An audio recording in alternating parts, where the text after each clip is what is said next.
Good evening class, क्या हाल चाल है। तो आज हम हमारा चैप्टर 6 स्टार्ट करने जा रहे हैं जिसका नाम है the beginning of Indian civilization. जब हमने हिस्ट्री स्टार्ट की थी तब हम लोगों ने बात की थी कि हम इस पृथ्वी के बारे में पढ़ने जा रहे हैं, हिस्ट्री नहीं। जब हमने सोशल साइंस स्टार्ट की थी तब हमने बात की थी हम इस पृथ्वी के बारे में पढ़ेंगे और इस पृथ्वी पर किस तरह से मानव जीवन आगे बढ़ा उसके बारे में हम पढ़ेंगे।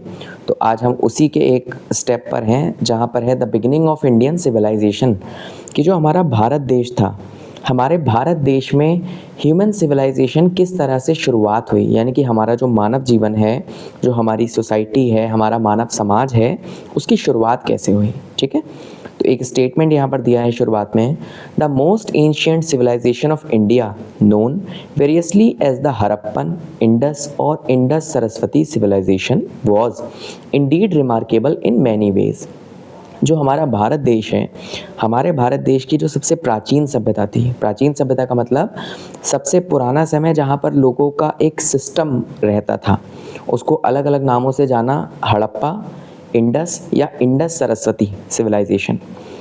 उसने वो कई तरह से रिमार्केबल थी। रिमार्केबल क्यों थी?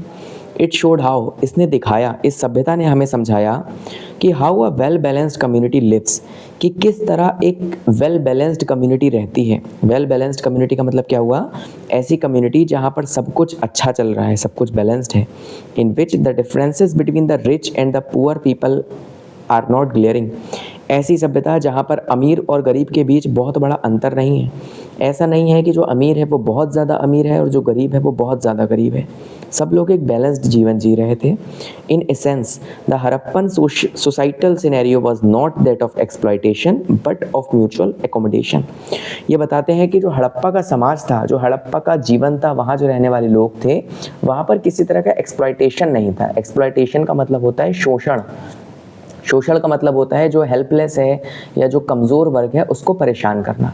तो वहाँ इस तरह की कोई चीज़ नहीं थी, जब बल्कि वहाँ पर एकोमोडेशन था। एकोमोडेशन का मतलब क्या हो जाता है? लोग साथ मिलकर दूसरों का जीवन बेहतर बनाते थे, अच्छा काम करते थे। तो इसमें हम आगे बढ़ेंगे। पेज नंबर, कौन सा पेज नंबर होगा ये? 86। तो पेज नंबर 86 पर हमारी पहली हेडिंग है what is a civilization. Civilization क्या होती है? At the end of chapter 4, chapter 4 के अंत में हमने क्या पढ़ा था? We saw the first human groups settling down। हमने देखा कि जो पहला ह्यूमन ग्रुप था अब वो सेटल डाउन हो रहा है। सेटल डाउन का मतलब क्या? स्थापित हो रहा है, अपना जीवन एक सिस्टमैटिक ढंग से जीना शुरू कर रहा है। प्रैक्टिसिंग एग्रीकल्चर, वो खेती करता था। डेवलपिंग सम टेक्नोलॉजीज़, उसने कुछ टेक्नोलॉजीज़ को भी डेवलप किया था, जैसे कंस्ट्रक्शन, चीज़ों का निर्माण करना। मेटलर्जी, मेटलर्जी क्या होती है बेटा? मेटलर्जी एक तरह की साइंस है। इसमें आप क्या करते हैं ना, इसमें ज़मीन के नीचे से रॉ मटेरियल निकाला जाता है, स्पेशली मेटल और नॉन मेटल, और उनको साफ कर कर, उनको ठीक से प्रोसेस कर कर यूज़फुल चीज़ें बनाई जाती हैं, उसको मेटलर्जी बोला जाता है। ये देखिए साइड में दिया भी है कि metallurgy includes the techniques of extracting metals from nature, purifying और combining them as well as the scientific study of metals and their properties. Metallurgy में क्या होता है कि आप जमीन के अंदर से मेटल को निकालते हैं, उसको प्योरीफाई करते हैं, उसको कंबाइन करते हैं ताकि यूजफुल चीज़ें बनाई जा सकें और उनकी स्टडी को। अच्छा, यहाँ मैं धोखे से नॉन मेटल बोल गया था, तो नॉन मेटल नहीं बेटा, केवल मेटल्स की बात है। हाँ, तो such as construction, metallurgy, transport, transport का मतलब क्या हुआ? परिवहन, आना जाना। एंड मूविंग टुवर्ड्स सिविलाइजेशन, और वो हल्के हल्के सिविलाइजेशन की तरफ बढ़ रहे थे। When what then is civilization, तो ये सिविलाइजेशन क्या होती है? In general the term is used for an advanced stage of human societies. ये जो टर्म है ये ह्यूमन सोसाइटी के एक एडवांस स्टेज के लिए इस्तेमाल किया गया है। यानी कि जो हमारा मानव समाज है, जब वो एक एडवांस स्टेज पर पहुंच जाता है तो उसको क्या बोला जाता है? उसको बोला जाता है सिविलाइजेशन। जैसे बताया था उस समय पर लोग क्या करते थे? लोग नदियों के किनारे रहते थे, जानवरों को मारकर खाते थे, और मतलब बहुत ज़्यादा सिस्टमेटिक उनका जीवन नहीं था। जब एक जगह पर खाना खत्म हो जाता था तो दूसरी जगह पर चले जाते थे, तो उसको हम सिविलाइजेशन नहीं कहेंगे। आज जो हम बात कर रहे हैं वो सिविलाइजेशन है। तो To be precise, we will consider here that a civilization should have at least the following characteristics. तो अब उन्होंने सिविलाइजेशन की कुछ कैरेक्टरिस्टिक्स बताई हैं, यानी कि सिविलाइजेशन की खासियत बताई है कि जो ये सिविलाइजेशन होता है इसमें क्या क्या होता है. Some form of government and administration. Civilization की सबसे मेन चीज़ ये है कि यहाँ पर किसी प्रकार की गवर्नमेंट होगी, सरकार होगी, एंड एडमिनिस्ट्रेशन, प्रशासन होगा. इनका काम क्या होता है? इनका काम होता है समाज को चलाना.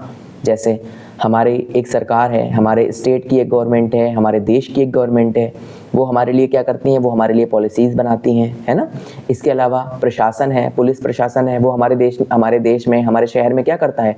सुरक्षा व्यवस्था बनाए रखता है, लॉ एंड ऑर्डर मेंटेन रहे, कानून व्यवस्था बनी रहे, इन चीज़ों का ध्यान रखता है. तो गवर्नमेंट और एडमिनिस्ट्रेशन का काम क्या है? To manage a more complex society and its many activities. ये जो एक और ज़्यादा कॉम्प्लेक्स सोसाइटी बनी है इसको मैनेज करना, और इसमें जो जो चीज़ें हो रही हैं, जो जो काम हो रहे हैं, उन सबको मैनेज करना. अर्बनिज्म क्या होता है? Town planning, the growth of cities and there management which generally includes water management and a drainage system. Urbanism का मतलब हो गया शहरों की स्थापना करना, शहर बनाना, टाउन बनाना.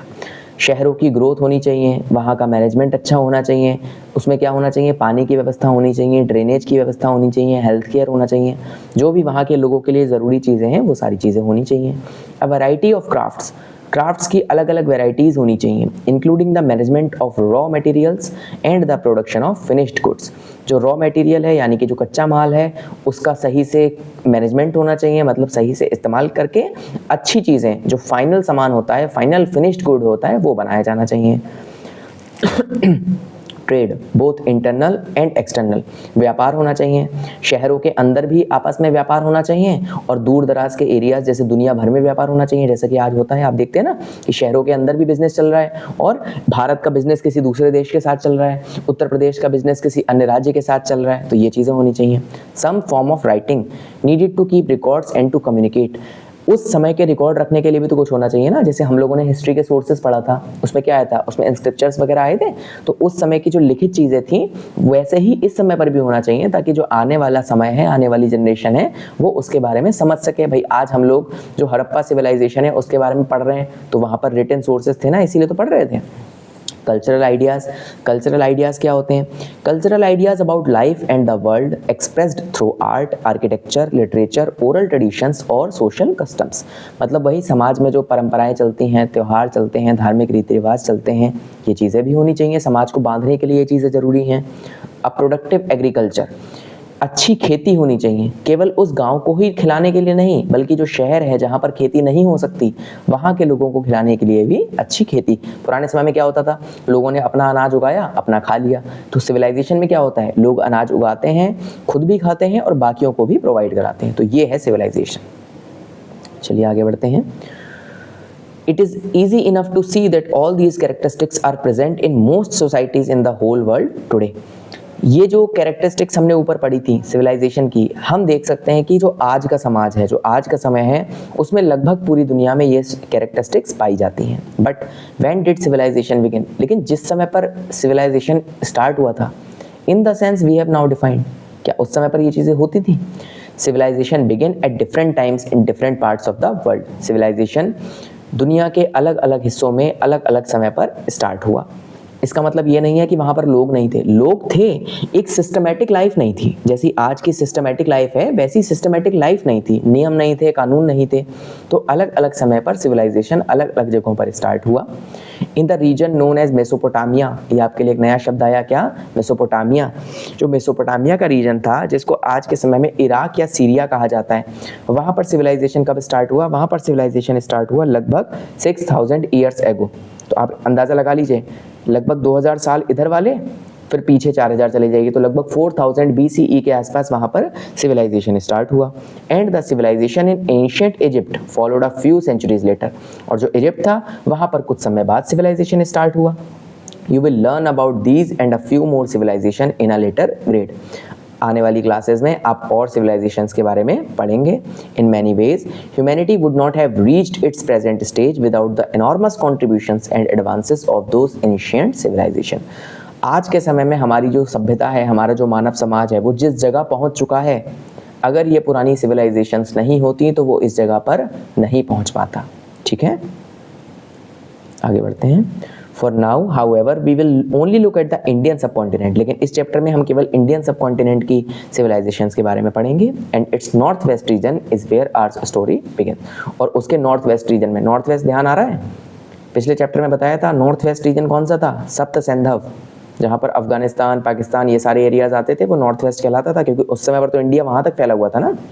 तो देखिए नीचे एक टाइमलाइन आपको दी हुई है, 4000 BCE beginning of Mesopotamian civilization, 4000 BCE में मेसोपोटामियन सिविलाइजेशन स्टार्ट हुई, 3000 BCE में इजिप्शियन सिविलाइजेशन स्टार्ट हुई, और 2000 BCE में इंडस सरस्वती सिविलाइजेशन स्टार्ट हुई। अगला बेटा हमारा हेडिंग है फ्रॉम विलेज टू सिटी, जिसको हम नेक्स्ट वीडियो में कवर करेंगे। तब तक के लिए पढ़ते रहिए, मुस्कुराते रहिए। All the best.